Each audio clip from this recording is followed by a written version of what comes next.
இயக்குனர் பாரதிராஜா அவர்கள் இறந்து போனதுக்கு பிறகு, அவரோட சொந்த வீடு, அதாவது பண்ணை வீட்ல அவரு பயன்படுத்தின பீரோல இருந்த பொருட்கள பார்த்துட்டு, ஒட்டுமொத்த ஃபேமிலியும் ஒரு மிகப்பெரிய அதிர்ச்சியிலயும், சோகத்திலயும் மூழ்கியிருக்காங்க.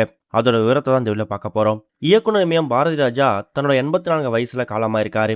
அவருடைய உடல் சென்னையில இறந்த அன்னைக்கு அவர் வீட்ல வைக்கப்பட்டு, அதுக்கப்புறம் சொந்த ஊரா இருக்கக்கூடிய தேனி மாவட்டத்திலிருந்து கொடைக்கானல் போக வழியில இருக்கக்கூடிய காட்டோடு அப்படிங்கிற பகுதியில தான் இவருக்கான சொந்த பண்ணை வீடு இருக்கு. அந்த பண்ணை வீட்ல அங்க இருக்கக்கூடிய தோட்டத்துல இவருடைய உடல நல்லடக்கம் பண்ணியிருக்காங்க. இவருடைய உடல் நல்லடக்கம் பண்ணக்கூடிய அந்த நேரத்துல அரசு மரியாதையோட 72 குண்டுகள் முழங்க இவரோட உடல் அடக்கம் செய்யப்பட்டிருக்குது. தமிழ் சினிமால கிராமத்து சார்ந்த படங்களை எடுத்து ஒரு மிகப்பெரிய புரட்சியை ஏற்படுத்தி எக்கச்சக்கமான பொக்கிஷமா இருக்கக்கூடிய நடிகர் நடிகைகளை தமிழ் சினிமாவுக்கு அறிமுகப்படுத்தி வச்சவர் தான் இயக்குனர் பாரதிராஜா. தன்னோட மகன் மனோஜ் இறந்து போனதுக்கு பிறகு ஒரு வருஷ காலமாவே பாரதிராஜாவோட உடல்நிலை ரொம்ப மோசமாயிருக்கு. தான் மகன் நினைச்சு சரியா சாப்பிடாம தூங்காம ஆள் நொடிஞ்சு போயிருக்காரு. சிகிச்சை கொடுத்தா மட்டும்தான் உயிர் வாழ முடியும் அப்படிங்கிற சூழ்நிலைக்கும் தள்ளப்பட்டிருக்காரு. கடந்த ஒரு வருட காலமா எக்கச்சக்கமான சிகிச்சைகள் கொடுத்து வயது மூப்பு காரணமா கடந்த 2 நாட்கள் முன்னாடி இறந்து போயிருக்காரு.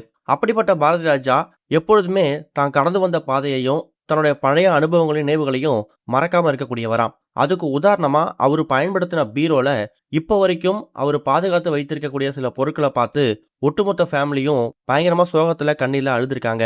என்னதான் சினிமாவுக்காக ஃபேமிலிக்காக அவர் சென்னைக்கு ஷிஃப்ட் ஆனாலும் தேனி மாவட்டம் காட்டோடு கிராமத்துல இருக்கக்கூடிய அந்த பண்ணை வீடு தான் பாரதிராஜாவை பொறுத்த வரைக்கும் சொர்க்கம். தன்னோட ஓய்வு நேரங்கள்ல அந்த பண்ணை வீட்டுக்கு போயிட்டு ஓய்வு எடுக்கிறது தான் அவருடைய வழக்கம். தான் பிறந்து வளர்ந்த அந்த பண்ணை வீட்டுல தனக்குன்னு ஒரு பர்சனலா ஒரு அறை ஒன்று வச்சிருப்பாராம். அந்த அறையில ஒரு லாக்கர் ஒன்று இருக்கும். அந்த லாக்கரை இப்ப திறந்து பார்க்கும்போது சின்ன வயசுல இருந்து இப்ப வரைக்கும் அவர் வாங்கின எக்கச்சக்கமான விருதுகள், குறிப்பா தன்னுடைய முதல் திரைப்படத்துக்காக வாங்கின விருது, இவர் நடிகரா அறிமுகமாகும் போது அப்ப அவர் முதலா போட்டுட்ட அந்த காஸ்டியூம், தனக்கும் தன் மனைவிக்கும் திருமணத்தப்ப எடுக்கப்பட்ட அந்த திருமண உடை, தங்களுடைய திருமண பத்திரிகை, இது எல்லாத்தையுமே அந்த ஒரு பீரோ லாக்கர்ல இப்ப வரைக்கும் பொக்கிஷமா வச்சிருக்காரு. அவருக்கு வயசு இறந்து போகும்போது 84. எப்படி பார்த்தாலும் இவர் திரையுலகத்துக்கு ஒரு 50-60 வருஷம் இருக்கும்.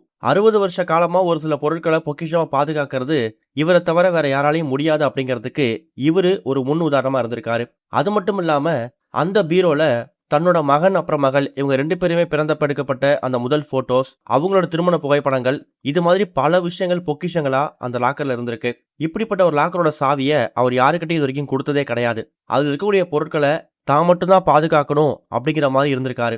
இப்ப இறந்து போனதுக்கு பிறகுதான் அந்த லாக்கர் சாவியை எடுத்து ஓபன் பண்ணி பார்க்கும்போது அந்த பீரோ லாக்கர்ல இந்த பொருட்கள்லாம் இருந்திருக்குதாம். கண்டிப்பா அப்பாவுக்கு பிறகு இந்த பொருட்கள் நாமும் பாதுகாக்கணும் அப்படிங்கிற முடிவுக்கு இப்ப பாரதியாரோட மகள் வந்திருக்கதாகவும் தகவல் கிடைச்சிருக்குது. இதுவரைக்கும் கனெக்டிங் டிவிக்கு சப்ஸ்கிரைப் பண்ணனா மறக்காம சப்ஸ்கிரைப் பண்ணிக்கங்க. உடனடி அப்டேட்ஸ் பெறுவதற்கு நோட்டிஃபிகேஷன் பெல்லையும் கிளிக் பண்ணிக்கங்க.